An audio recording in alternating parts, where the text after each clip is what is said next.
ओम श्री सिद्धेश्वरीश्वर सद्गुरुभ्यो नमः। ओम श्री सिद्धेश्वरीश्वर सद्गुरुभ्यो नमः। ओम श्री सिद्धेश्वरीश्वर सद्गुरुभ्यो नमः। मुझे जैन कुल में जन्म नहीं मिला। माता पिता हिंदू धर्म को मानने वाले। मैं भी हिंदू और विवाह भी हिंदू परिवार में ही हुआ। पेट भरने के लिए हम गांव छोड़कर अहमदाबाद आए। भाग्य योग से एक सेठ के यहाँ घरेलू नौकरानी का काम मिल गया। मेरे पति कपड़ा बाजार में नौकरी करते थे। मैं दिन भर सेठ के यहाँ काम करती थी।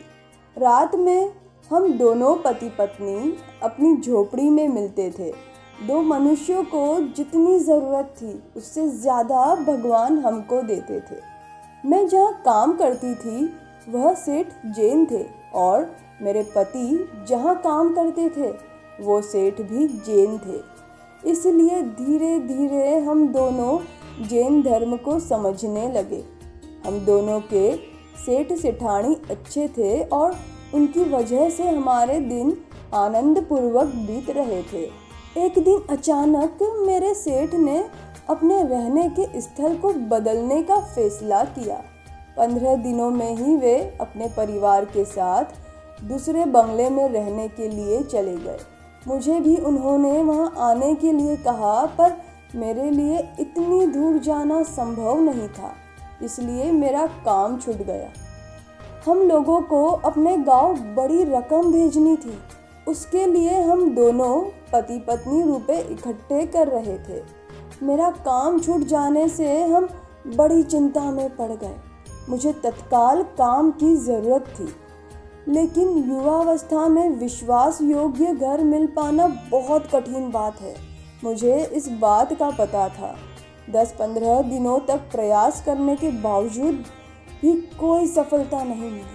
पुराने सेठ से बात करके मैंने उन्हें सारी बात बताई तो उन्होंने सामने से कहा कि जब तक तुम्हें कोई दूसरा काम नहीं मिलता है तब तक मैं तुम्हें 40% वेतन देता रहूँगा। पर मुझे काम किए बिना पैसे लेने नहीं थे, इसलिए मैंने इनकार कर दिया। मैंने उन्हें अनुरोध किया कि साहब, आप मुझे इस एरिया में कोई अच्छा घर ढूंढ दीजिए जहां मैं आपके घर की ही तरह रहकर काम कर सकूं। सेठ वास्तव में सज्जन व्यक्ति थे। उन्होंने 4-5 दिन प्रयत्न किया, पर कोई काम न मिलने पर उन्होंने हमें अपने नए बंगले पर बुलाया। हमें चाय नाश्ता करवाकर उन्होंने मेरे पति को समझाया कि मैंने अच्छे घर की तलाश की पर सफलता नहीं मिली। तुम काम के लिए रोज़ सुबह अपनी पत्नी को यहाँ भेज दो। रात को वह वापस घर लौट आएगी। आने जाने का बस रिक्शा भाड़ा हम दे देंगे। अब क्या दिक्कत है? मुझे अकेली 14 किलोमीटर दूर आना जाना पसंद नहीं था और मेरे पति को भी ये इष्ट नहीं था।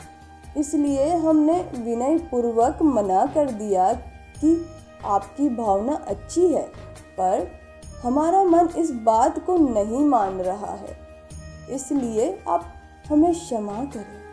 अगर वहीं कोई घर मिले तो बताइएगा। जब हम वहाँ से निकल रहे थे उस समय मेरी सेठानी ने मुझे एक कवर दिया। उसमें इतने वर्षों की मेरी प्रामाणिकता का बहुमान ठूस ठूस कर भरा हुआ था। साथ में परम पूज्य आचार्य भगवंत श्री सिद्धेश्वरीश्वर जी महाराजा का एक छोटा फोटो भी था। सेठानी ने कहा, मेरे जीवन की सभी समस्याओं का हल मुझे इन्हीं की कृपा से मिला है। मेरी उन पर अटूट श्रद्धा है। तुम भी उनको श्रद्धापूर्वक प्रार्थना करना। मुझे ज़्यादा तो मालूम नहीं, पर मैं इतना जानती हूँ कि दादा अपने भक्तों को कभी भी निराश नहीं करते। अपनी सेठानी के द्वारा दिया हुआ वह फोटो मैंने अपनी झोपड़ी में स्थापित कर दिया। मुझे तो सिर्फ एक ही वस्तु मांगनी थी, किसी अच्छी जगह पर काम। मैंने दादा से भावपूर्वक विनती की, हे दादा, मेरी इतनी बात मानिए, मैं सारी जिंदगी आपका उपकार मानूंगी। दादा ने मेरी विनती का उत्तर 24 घंटों की समाप्ति के पूर्व ही दे दिया। दूसरे ही दिन मेरे पास फ़ोन आया कि हमें घर काम के लिए योग्य व्यक्ति की ज़रूरत है। अमुक भाई ने तुम्हारा नाम बताया, तुम यहाँ आकर मुझसे मिलो। मैं अपने पति के साथ वहाँ मिलने के लिए गई। वे सेठ सेठानी भी जैन ही थे और दादा के भक्त थे। पुराने सेठ के कहने पर उन्होंने मुझे घर काम के लिए बुलाई और मुझे काम पर भी रख लिया। मेरे पुराने सेठ सेठानी से भी ज़्यादा अच्छा घर मुझे दादा की कृपा से मिल ही गया।